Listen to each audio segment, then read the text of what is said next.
네, 안녕하세요. 미국 주식 멘탈 케어하기 멘탈이 전부다입니다. 네, 오늘 시장 장 초중반까지는 보합권에 가까웠는데요. 오늘 미국 시간으로 2시에 FOMC 의사록이 발표됐죠. 그러면서 시장이 요동을 치기 시작했습니다. 발표 직후에는 오르는 듯 하다가 갑자기 급락을 했고요. 그러다가 다시 급등을 했는데 그 이후로 서서히 흘러내리다가 장 막판으로 가면서 다시 급락을 했습니다. 그래서 3대 지수 모두 마이너스 1, 2% 정도에서 마무리를 하는 롤러코스터를 탔습니다. 일단 FOMC 의사록의 요점만 보자면 현재 경제가 광범위하게 회복되고 있고, 그렇다면 자산 매입 속도를 줄이는 것이 적절하다라는 얘기가 있었고요. 이거는 경기가 회복되고 있기 때문에 슬슬 테이퍼링을 해야 된다는 얘기죠. 또한 인플레이션이 평균 2%를 넘었고 고용 상황도 만족에 가깝다라는 얘기가 있었습니다. 그렇기 때문에 테이퍼링이 임박했다는 뉘앙스를 많이 풍겼고요. 이것 때문에 시장이 갑자기 급락을 했던 거죠. 하지만 테이퍼링 시점과 금리 인상 시점은 관계가 없다라는 것을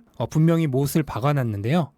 결국 저는 테이퍼링이 연내에는 시행까지는 몰라도 최소 발표라도 무조건 날 거라고 생각을 하고 있고요. 아마 대부분의 투자자가 지금 그렇게 생각을 하고 있겠죠. 그래서 시장은 이미 알고 있고, 그럼에도 불구하고 발표가 막상 이루어지는 당시에는 시장은 분명 요동을 칠 것입니다. 근데 원래 그게 시장이죠. 하지만 테이퍼링은 양적 긴축이 아니죠. 양적 완화의 축소입니다. 그렇기 때문에 중장기적으로 시장의 하락 요소가 되지는 않을 거라 생각을 하고요. 현재 기업들의 실적 개선이 이미 그거를 뛰어넘어서 이루어지고 있기 때문에 크게 걱정을 할 부분은 아니라고 생각을 합니다. 채권도 원래 거의 보합권이다가 발표 직후에 급등을 했었는데요. 다시 내려와서 보합권으로 마무리를 했습니다. 네, 그리고 특징 주제를 좀 보자면요. 우선 로우스가 오늘 실적 발표 후 급등을 했는데요. EPS는 시장 기대치보다 5% 정도 상회했고 매출도 시장 기대치를 비트했습니다. 실적만 보면 그렇게 좋은 건 아니었는데, 일단 많은 투자자들이 염려하고 있는 부분에 대해서 좋은 가이던스를 내놨는데, 로스는 팬데믹과 함께 셀프 인테리어 수요가 급증하면서 최고의 팬데믹 수혜주 중 하나였죠. 그렇게 되면 팬데믹이 진정되고 있는 상황에서 실적 전망이 안 좋아질 수밖에 없죠. 하지만 로스는 현재 미국 주택시장이 최고 호황이고 그로 인해 셀프 인테리어 수요가 오히려 더 많아질 것으로 예상한다고 발표를 했고, 또한 90억 달러의 자사주 매입 계획도 발표를 하면서 오늘 주가가 급등을 했습니다. 몇 번 말씀드렸지만 애널리스트들의 합의치보다 더 중요한 거는 실제 투자자들의 기대치죠. 실제 투자자들의 기대치보다 실적과 가이던스가 좋다면 주가는 오르는 것입니다. 네, 그리고 팔란티어가 오늘 5.5% 강하게 상승을 했는데요. 팔란티어의 주가는 실적 발표 후에 시장 기대치를 30% 정도나 상회하는 주당 순이익을 발표하고 급격하게 상승을 했었는데, 며칠간 그 급등에 따른 차익 실현 매물과 또 시장이 최근 안 좋았잖아요. 그래서 그 시장의 영향까지 받으면서 주가가 다시 밀려 내려오는 듯 했지만 시장이 다시 정상으로 돌아오고 차익 실현 물량을 다 소화하고 나자 오늘 다시 반등하는 모습을 보여줬습니다. 팔란티어는 주가가 충분히 조정을 받은 이후에 횡보를 하다 좋은 실적을 발표하면서 오른 케이스이기 때문에 분명 이번 분기에는 좋은 흐름을 이어가지 않을까 생각이 됩니다. 네, 반면 AMD는 조정세가 매서운데요. 오늘 전 저점과 지난 급등세의 중간 정도 지점의 지지선을 하향 돌파했기 때문에 확률적으로는 다음 지지선인 95달러까지는 열려있다고 봐야 합니다. 물론 그렇다고 해서 무조건 95달러까지 간다는 건 아니고 그 정도까지는 충분히 가능성이 있다는 거죠. 다만 현재 지지선을 아주 살짝 하향 이탈한 정도이기 때문에 수일 내에 복귀를 한다면 아직은 지지선이 유효한 것으로 봐야 되고요. 며칠 정도는 더 지켜봐야 할 것으로 보입니다. 그리고 텔라닥이 지난 실적 발표 후 당일 급락을 했다가 전저점에서 하루 만에 10% 이상 말아올리는 저력을 보여줬는데 결국 그 저점까지 다시 하락을 했어요. 근데 여기서 또 반등을 하는 모습을 보여줬죠. 이거는 지지선이 그만큼 강력하게 작용을 하고 있다는 뜻이고, 하지만 지금 하락 추세가 끝나지 않았죠. 그래서 이 강력한 지지선이 뚫린다면 하락 추세가 계속 이어질 가능성이 큽니다. 만약 이번 지지선이 뚫린다면 100달러 정도까지는 날개 없이 추락할 가능성도 충분히 있는 것으로 보입니다. 네, 그리고 빅테크는 현재 시장 불안과 함께 모멘텀을 많이 상실을 했습니다. 대부분의 빅테크가 3주 가까이 주가가 오르지 못하고 있는데요. 이거는 8월 말 FOMC에서 테이퍼링이 발표될 가능성이 있고, 그렇게 되면 아무래도 성장주들이 많은 나스닥이 더 영향을 많이 받겠죠. 그래서 나스닥의 대장주인 빅테크들은 이번 8월 FOMC 때까지는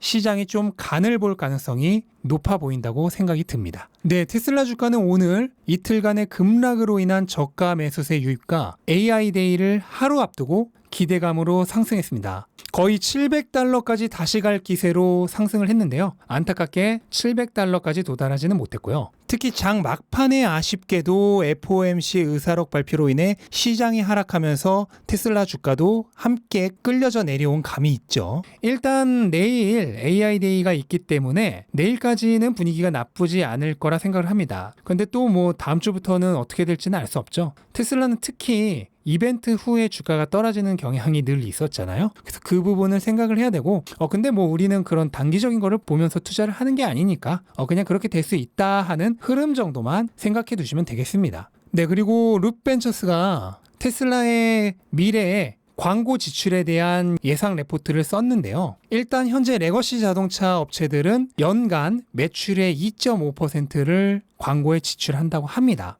근데 테슬라는 지금 지출을 전혀 하고 있지 않죠. 하지만 시간이 지나면 분명 전기 자동차 시장은 수많은 경쟁자들로 들끓을 것입니다.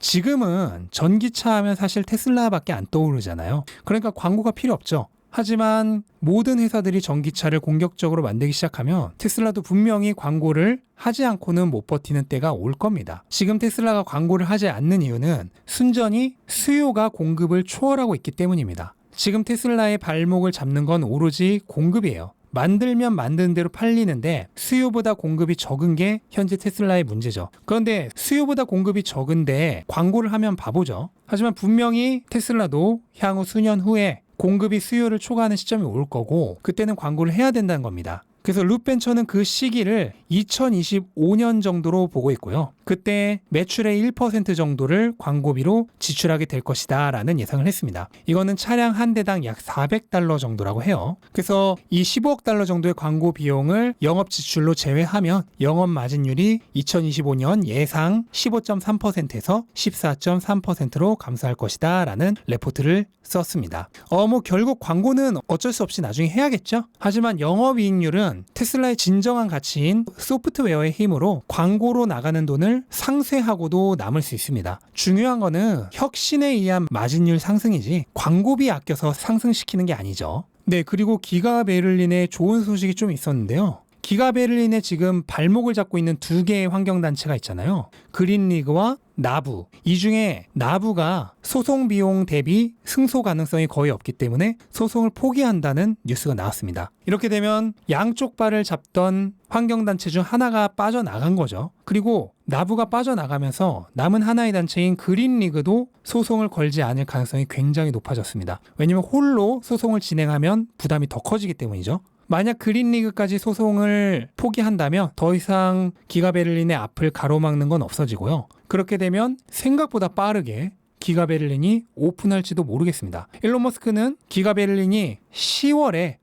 허가만 나온다면 바로 그 달 안에 생산 가능하다고 분명히 얘기를 했죠. 그렇게 되면 현재 10월에 생산 개시가 가능할 것으로 기대되는 기가 텍사스와 기가 베를린이 예상을 깨고 동시에 10월부터 가동되는 행복 회로를 돌려보는 것도 가능하겠습니다. 네, 그리고 테슬라의 AI 데이가 내일 장 마감 후 1시간 후에 열리죠. 이벤트 내용에 대해서는 거의 알려진 게 없는데요. 예상되는 내용들을 짚어보자면 우선 퓨어비전 FSD에 대한 프리젠테이션, 그리고 테슬라의 새로운 슈퍼컴퓨터인 도조 시스템에 대한 프리젠테이션, 아마 이런 내용들이 주요 사항이지 않을까 생각이 되고, 하지만 일론 머스크가 AI 데이의 목적이 리크루팅이라고 분명히 못 박아 두었기 때문에 지난 테슬라의 이벤트들과 마찬가지로 투자자가 환호할 만한 내용은 아마 별로 없을 거라고 저는 예상을 합니다. 그래서 만약 이벤트 이전에 주가가 오른다면 이벤트 이후에 단기적으로 하락할 가능성도 충분히 있고요. 지난 배터리 데이 때도 그랬죠. 그래서 AI 데이를 단기적인 주가 펌핑의 관점으로 보아서는 안 되겠고요. 미래 테슬라 기업 가치에 가장 중요한 역할을 할 테슬라의 AI 기술이 얼마나 잘 발전하고 있는가를 장기적인 관점에서 살펴보면서 즐기는 이벤트가 되어야겠습니다.